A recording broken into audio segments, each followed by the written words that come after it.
राहु और केतु कोई solid planet नहीं है, इनका कोई भी सौर मंडल में अस्तित्व नहीं है, केवल छाया ग्रह हैं। लेकिन फिर भी क्यों ये हमारे जीवन को, हमारी किस्मत को, भाग्य के फ्लो को कंट्रोल करते हैं? क्यों राहु की दशा या राहु का गोचर जब भी किसी खराब एंगल पे आता है, क्यों ये जीवन को इतना प्रभावित कर देता है? क्यों केत छुड़ावे खेत कहा जाता है? केतु की दशा आते ही क्यों इंसान को बिल्कुल ऑन द टोज होना पड़ जाता है? राहु और केतु मिलके हमारे जीवन की दिशा दशा को इतना प्रभावित क्यों करते हैं? आज का वीडियो इसलिए इंपॉर्टेंट है कि आज हम ये चर्चा करने वाले हैं कि राहु और केतु की वर्किंग को कैसे समझा जाए। इनको समझना बहुत ज्यादा जरूरी है, क्योंकि इनको अगर आप समझ लेंगे ना, आपको एकदम से झट से पता चल जाएगा कि आपके जीवन में जो भी कठिनाइयां आ रही हैं, आपके जीवन में जो भी विलंब आ रहे हैं, अगर आपकी कोई भी समस्या सुलझने का नाम ही नहीं ले रही है, कहते हैं ना मर्ज बढ़ता गया ज्यों ज्यों दवा की, ये सारी की सारी जो ऊर्जाएं हैं ना, ये राहु और केतु के द्वारा नियंत्रित होती हैं। नमस्कार, मेरा नाम है योगेश शर्मा, स्वागत है आपका happy life with Yogesh Sharma में। दोस्तों, इस वीडियो में आगे बढ़ने से पहले एक विनम्र निवेदन कि अगर अभी तक आपने अपने इस चैनल को सब्सक्राइब नहीं किया है तो कृपया सब्सक्राइब जरूर करिएगा और बेल बटन दबाना न भूलिएगा। राहु और केतु जो है ना, इनको कार्मिक कंट्रोल प्लैनेट्स बोला जाता है, यानी हमारी कर्म गति को कंट्रोल करने वाले प्लैनेट्स। पिछले जन्म के कौन से अच्छे संचित कर्म हम लेके आए हैं, ये राहु और केतु बताएंगे। पिछले जन्मों के ऐसे कौन सी पेंडिंग कर्मास हैं जो इस जन्म में भी हमें किसी भी चीज को सुगम नहीं होने दे रहे हैं, ये भी राहु और केतु बताएंगे। राहु और केतु जो है ना, ये हमारे कार्मिक प्लैनेट्स इसीलिए बोले जाते हैं कि ये हमारी जन्म कुंडली में जहां पे पड़े हुए हैं, ये जिस राशि में पड़े हुए हैं, ये मिलकर ये चीज बताती है कि अभी और कितना जाना है, अभी जीवन में कितनी और कठिनाइयां सहनी हैं। क्यों आपके द्वारा किया जाने वाला इतना पूजा पाठ या आपके द्वारा किए जाने वाली इतनी डोनेशंस भी आपके जीवन में सुगमता नहीं लेके आ पा रही हैं। तो सिर्फ राहु और केतु को जान लीजिए, आपको सारे का सारा जीवन का नक्शा समझ आ जाएगा, जीवन का पैटर्न समझ आ जाएगा। आप अपने राहु और केतु को किस तरह से पहचाने, उसमें सबसे पहला पॉइंट है कि राहु और केतु जिस भी ग्रहों की राशि में होते हैं, अब आपके बर्थ चार्ट के वो जो प्लेनेट है ना, ये आपकी कर्म गति को कंट्रोल करने वाले बन जाते हैं। सपोज करिए आपके राहु गुरु की राशि में है, मीन राशि में है या धनु राशि में है। अब बर्थ चार्ट में जहां जहां गुरु रहेंगे ना, वहां वहां के एट्रीब्यूट्स आपके जीवन में बहुत ज्यादा मैटर करेंगे। सपोज करिए आपके राहु मीन राशि में है और गुरु आपकी जन्म कुंडली के 10वें घर में है, तो ये चीज पक्का बताएगी कि इनहेरिटेड काम जो है अब आपको कभी सूट नहीं करेगा। ये चीज अब बताएगी कि बिना भटके, बिना अपने आप को बिल्कुल मिट्टी के साथ मिट्टी किए हुए, एकदम से ग्राउंड लेवल पे आए बिना आपके जीवन में तरक्की नहीं हो सकती है। ये चीज आपको बताएगी कि लगातार लाइफ में आपको अपलिफ्टमेंट नहीं मिलेगी। अपलिफ्टमेंट तभी मिलेगी जब आप अपने घर के किसी सीनियर मेंबर का कहना मानेंगे, और जब आप अपने पैसे से या अपनी कमाई से या अपने गुणों से, अपनी नॉलेज बेस से किसी काम को शुरू करेंगे। आप सपोज करिए राहु आपके वृश्चिक राशि के हैं और मंगल आपके लग्न में आ गए। अब ये जो चीज है ना, ये क्लियरली शो कर रही है कि आपकी जन्म कुंडली में आपके जो राहु है ना, ये बता रहे हैं कि जब तक आप हर अपने आसपास होने वाली चीज की जिम्मेदारी खुद नहीं लेते हो, जीवन में कभी भी आपकी पीड़ाएं शांत नहीं हो सकती हैं। तो कार्मिक कंट्रोल प्लैनेट्स ये आपके भाग्य को डिसाइड करने का सबसे पहला फैक्टर है। अब दूसरे फैक्टर की बात करें तो राहु और केतु क्या शो करते हैं? ये शो करते हैं, राहु इसमें से जो है ना, देखिए राहु और केतु हम सभी को पता है एक ही ऊर्जा के दो एक्सिस हैं, एक दूसरे से 180 डिग्री पे होते हैं और ये हमारे ज़ोडिएक सिस्टम में इकट्ठे ही चलते हैं।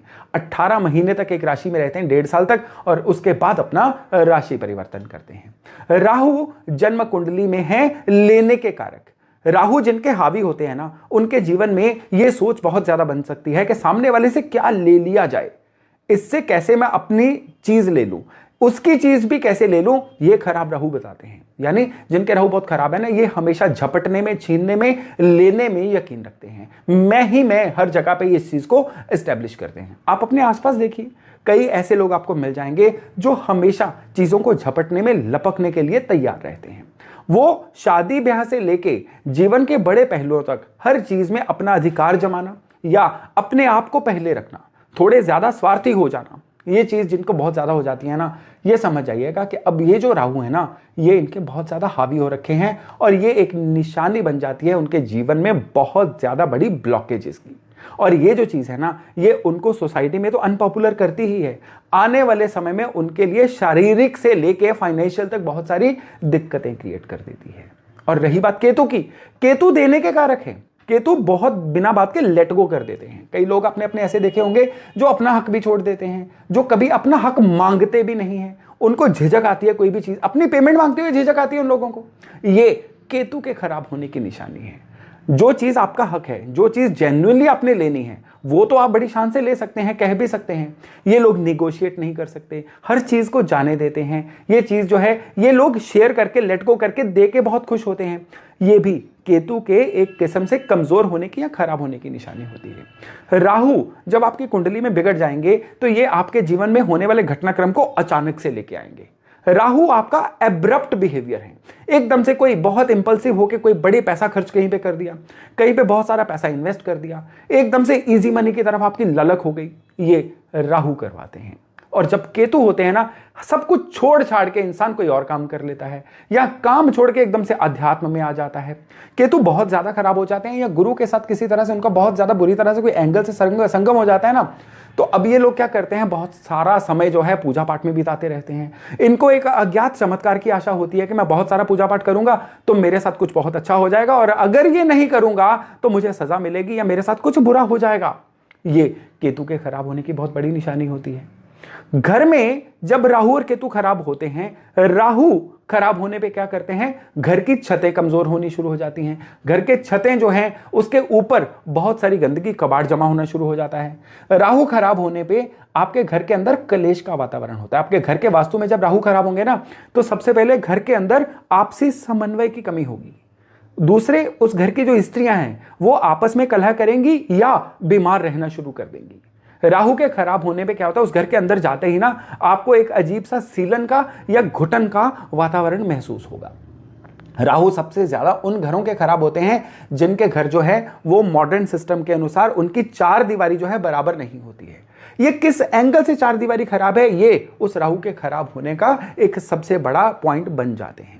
केतु जिस भी घर के खराब होते हैं ना, उनके फर्श में दरारें होती हैं, उनके घरों में पानी की लीकेज सीपेज बहुत ज्यादा रहती है, दीवारों में दरारें आनी शुरू हो जाती हैं, या केतु के खराब होने पे दरवाजे जो हैं वो जमीन के साथ लग के खुलते हैं, या दरवाजों की चिटकनियां, कुंडियां जो होती हैं ये भी खराब रहनी शुरू हो जाती हैं।